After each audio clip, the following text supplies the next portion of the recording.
कहीं भी अगर आरक्षित सीट को देखेंगे आप जहां सवर्ण नहीं है, वहां एससी समाज के भी केवल 3 से 4 जातियां ही आपको चुनाव जीतते मिलेंगी। डोम जाति के एक भी व्यक्ति को अब तक बहुजन का नारा लगाने वाली पार्टियों ने टिकट अगर दिया हो तो बताइए हमको। मेरा भाषण सुनकर कुछ लोग तपाक से जवाब देंगे कि अरे भाई तो डोम की संख्या कितनी है। तो डोम जात के लोगों सुन लेना कि संख्या के वजह से केवल पंडित जी लोगों पर ही प्रहार नहीं होगा, फिर डोम समाज के लोगों पर भी होगा, फिर बरई समाज चौरसिया समाज पर भी होगा। धोबी समाज संख्या में तुलनात्मक रूप से कम है, उसको भी ऐसे ही छांटा जाएगा, छांटा गया है।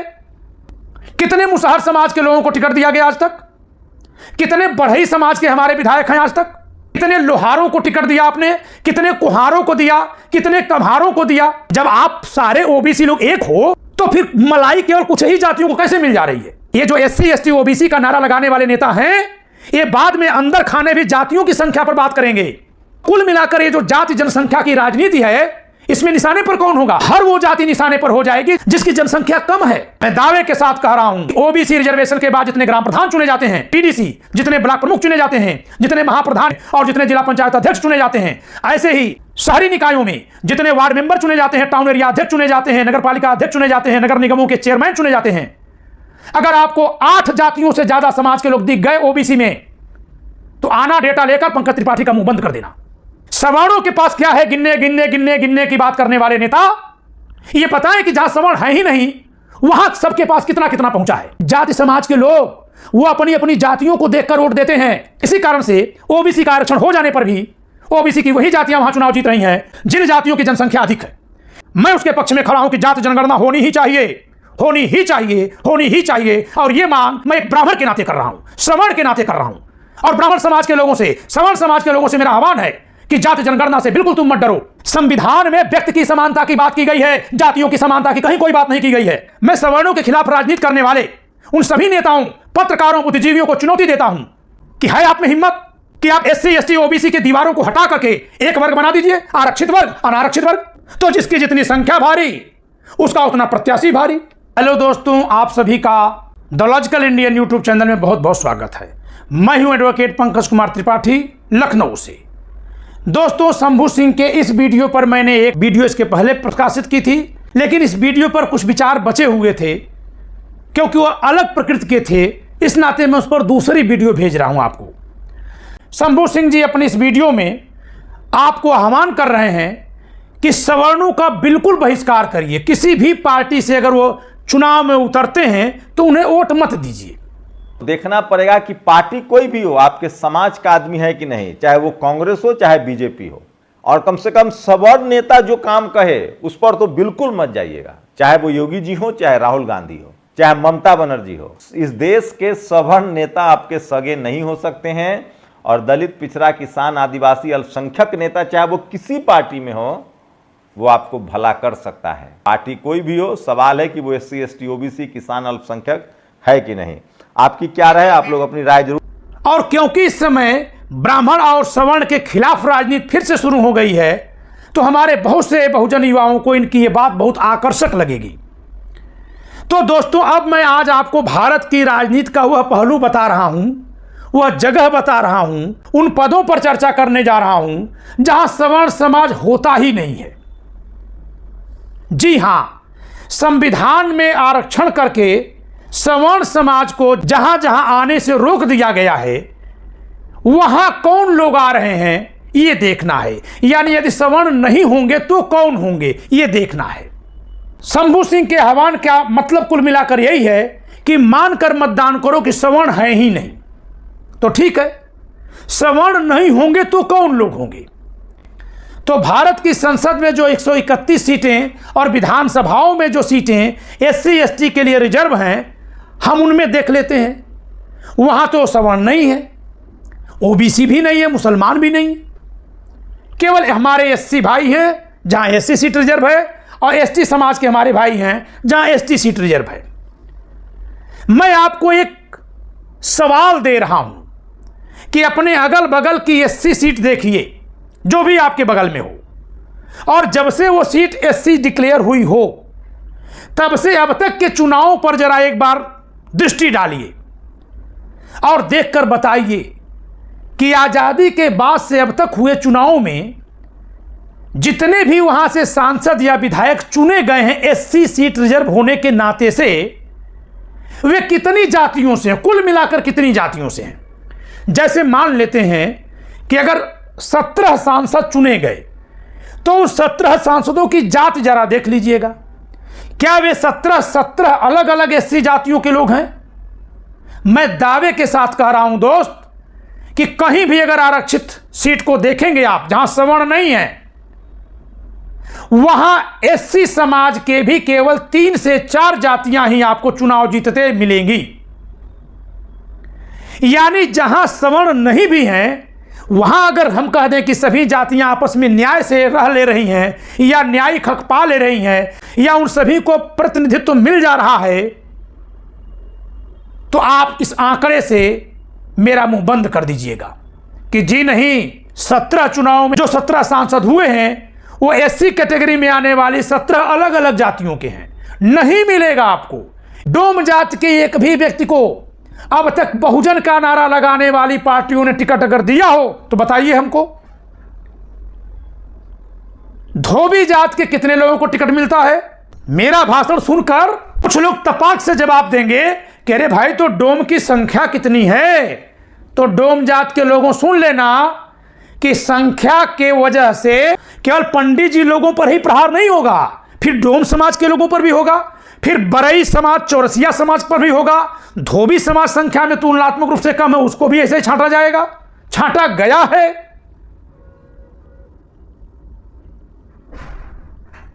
कितने मुसहर समाज के लोगों को टिकट दिया गया आज तक? कितने बढ़ई समाज के हमारे विधायक हैं आज तक? चलिए, जो ओबीसी की राजनीति करने वाली पार्टियां हैं, कितने लोहारों को टिकट दिया आपने? कितने कुम्हारों को दिया? कितने कम्हारों को दिया? बताइए, गिनाइए आप। और नहीं दिया तो क्यों नहीं दिया? जब आप सारे ओबीसी लोग एक हो तो फिर मलाई केवल कुछ ही जातियों को कैसे मिल जा रही है? तो फिर आपका उत्तर यही आएगा कि भाई, उनकी जितनी जनसंख्या, यानी अंत में ये जो एससी एसटी ओबीसी का नारा लगाने वाले नेता हैं, ये बाद में अंदर खाने भी जातियों की संख्या पर बात करेंगे। तो कुल मिलाकर ये जो जाति जनसंख्या की राजनीति है, इसमें निशाने पर कौन होगा? सवर्ण? बिल्कुल नहीं। हर वो जाति निशाने पर हो जाएगी जिसकी जनसंख्या कम है। और ये हो जाएगा तो बात की बात है, हुआ है। मैं अगला सवाल शंभू सिंह के इस भड़काऊ वीडियो का विरोध करते हुए आप सबके सामने डालता हूं कि जहां भी पंचायती राज आरक्षण हुआ है, वहां आरक्षित सीट पर सवर्ण समाज तो चुनाव लड़ता ही नहीं। तो जितनी सीटें आरक्षित होती होंगी, ये मान लीजिए कि वहां उस इलाके में सवर्ण केवल वोटर है, वो प्रत्याशी है ही नहीं, वो चुनाव लड़ने से वंचित, बहिष्कृत हो गया कि नहीं हो गया? अब वहां जो जातियां बच गईं, तो कौन सी जातियां होंगी? उस वर्ग की होंगी जिस वर्ग को रिजर्वेशन है। तो चलिए ओबीसी वर्ग की बात कर लेते हैं।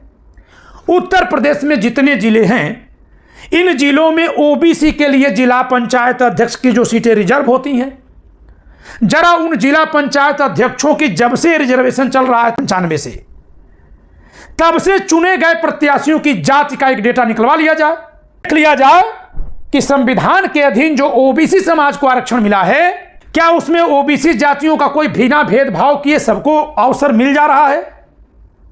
मैं दावे के साथ कह रहा हूं कि ओबीसी रिजर्वेशन के बाद जितने ग्राम प्रधान चुने जाते हैं, जितने क्षेत्र पंचायत सदस्य चुने जाते हैं बीडीसी, जितने ब्लॉक प्रमुख चुने जाते हैं, जितने महाप्रधान यानी जिला पंचायत सदस्य चुने जाते हैं और जितने जिला पंचायत अध्यक्ष चुने जाते हैं, ऐसे ही शहरी निकायों में जितने वार्ड मेंबर चुने जाते हैं, टाउन एरिया अध्यक्ष चुने जाते हैं, नगर पालिका अध्यक्ष चुने जाते हैं, नगर निगमों के चेयरमैन चुने जाते हैं, अगर आपको 8 जातियों से ज्यादा समाज के लोग दिख गए ओबीसी में, तो आना डेटा लेकर पंकज त्रिपाठी का मुंह बंद कर देना।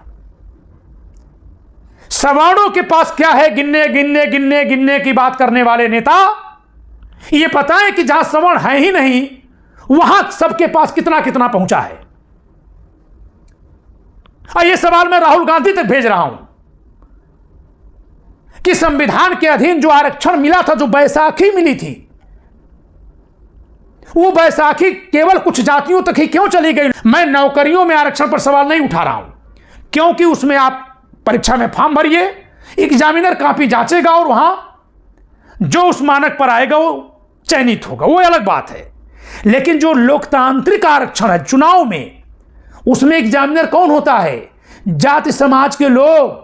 वो अपनी अपनी जातियों को देखकर वोट देते हैं। इसी कारण से ओबीसी का आरक्षण हो जाने पर भी ओबीसी की वही जातियां वहां चुनाव जीत रही हैं जिन जातियों की जनसंख्या अधिक है।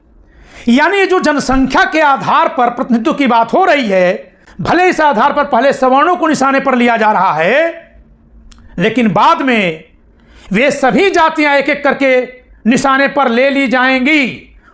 और मैं तो कह रहा हूं कि मैं भी गलत बोल गया कि ले ली जाएंगी नहीं।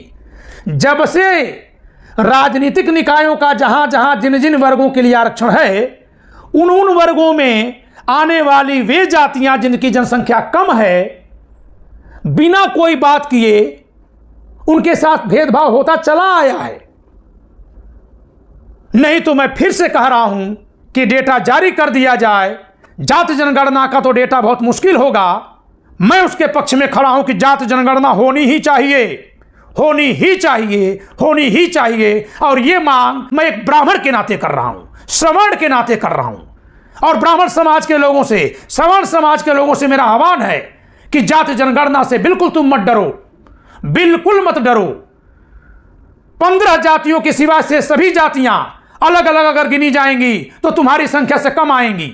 और उन जातियों की संख्या इतनी बड़ी होगी, इतनी बड़ी होगी, इतनी बड़ी होगी कि वो सब मिलाकर के ये 5 जो बड़ी जनसंख्या की जातियां हैं, ये चुनाव नहीं जीत पाएंगी। तो जाति जनगणना का नारा और जाति जनगणना के आंकड़े सवर्णों के पक्ष में आने वाले हैं। डरने की बिल्कुल जरूरत नहीं है सवर्णों। लेकिन हां, मेरा विरोध एक आधार पर है। संविधान में व्यक्ति की समानता की बात की गई है, जातियों की समानता की कहीं कोई बात नहीं की गई है। तो मैं फिर से कहता हूं कि उन जगहों को भी देख लिया जाए जहां पिछले 50 साल या 35-40 साल से सवर्ण को आने की इजाजत नहीं है। और अगर इतना ही न्याय हो रहा है, केवल सवर्ण ही अलग है, तो शंभू सिंह और जितने भी नेता सवर्णों से नफरत के आधार पर बहुजन की राजनीति कर रहे हैं, करिए बहुजन की राजनीति, मैं उसके साथ हूं।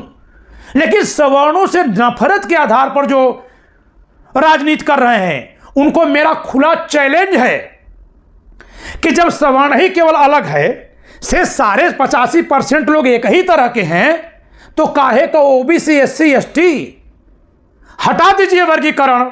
अगर आपकी हिम्मत हो तो मैं सवर्णों के खिलाफ राजनीति करने वाले उन सभी नेताओं, पत्रकारों, बुद्धिजीवियों को चुनौती देता हूं कि है आप में हिम्मत कि आप एससी एसटी ओबीसी के दीवारों को हटा करके एक वर्ग बना दीजिए, आरक्षित वर्ग, अनारक्षित वर्ग, सदियों से मलाईदार वर्ग, बिना मलाई का शोषित वर्ग, तब फिर 2 वर्ग बनाकर देखिए।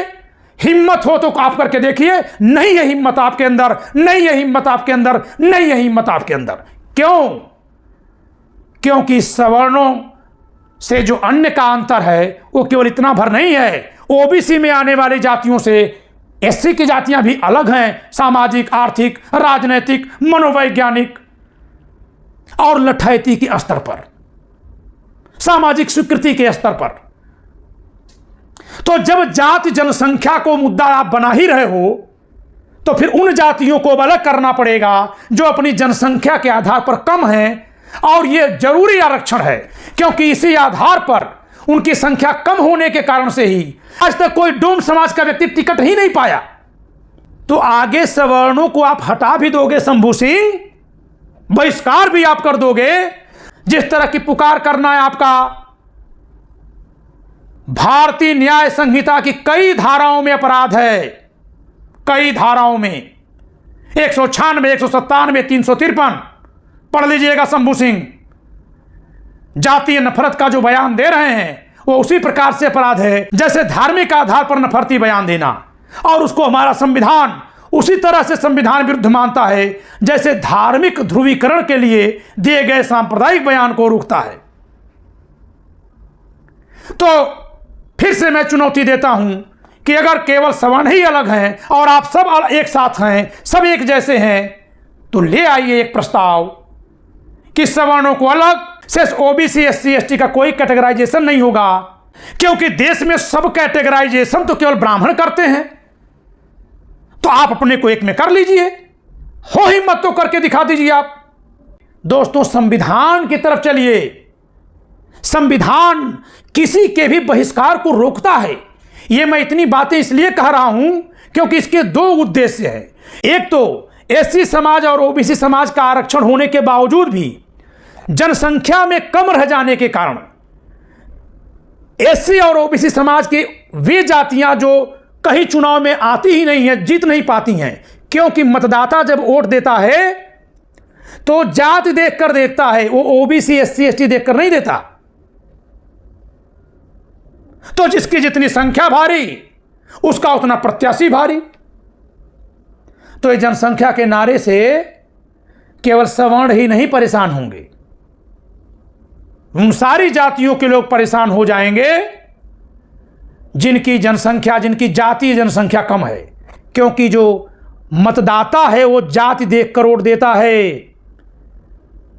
मैं ये बात साफ साफ कह रहा हूं, सुन लीजिएगा। तो ये बात संविधान विरुद्ध है। ये न केवल सवर्णों के विरुद्ध है, बल्कि कम जनसंख्या वाली एससी एसटी ओबीसी समाज में आने वाली जातियों के लिए भी खतरनाक है। तो संविधान इसी नाते इसकी इजाजत नहीं दिया था।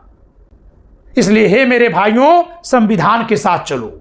वीडियो पसंद आए तो लाइक करिएगा, न आए डिसलाइक करिएगा, ताकि आपकी बात मेरे तक तो पहुंचे कि कितने लोग इस बात से सहमत है, कितने नहीं है। हो सकता है कि उन जातियों के लोग जिनकी जनसंख्या बहुत है वो डिसलाइक करें। करिए, मैं चाहता हूं करिए आप, ताकि सबको समझ तो आए कि ये जातिवाद की जो नफरत है वो जितना सवर्ण विरोधी है उतना ही अन्य जाति की भी विरोधी है। ये सवर्णों का विरोध इसलिए है क्योंकि सवर्ण जब आएगा तो कम जनसंख्या वाले किसी एससी एसटी ओबीसी को भी ताकतवर बना देगा। अपने अपने गांव समाज में देख लीजिएगा कि कम आबादी वाले अगर ओबीसी या एससी एसटी का कोई व्यक्ति जीता होगा तो तभी जीता होगा जब सवर्ण उनके साथ खड़ा हो गया होगा। तो जब सवर्णों को ये मिट्टी में मिला लेंगे तो एससी एसटी ओबीसी की वे जातियां जिनकी आबादी कम है वो कभी न्याय नहीं पा सकेंगी। और इसी नाते ये मांग संविधान विरोधी है, सबके विकास की विरोधी है। वीडियो पसंद आए तो लाइक करिए, शेयर करिए, चैनल सब्सक्राइब न किए हो सब्सक्राइब करिए। जय संविधान।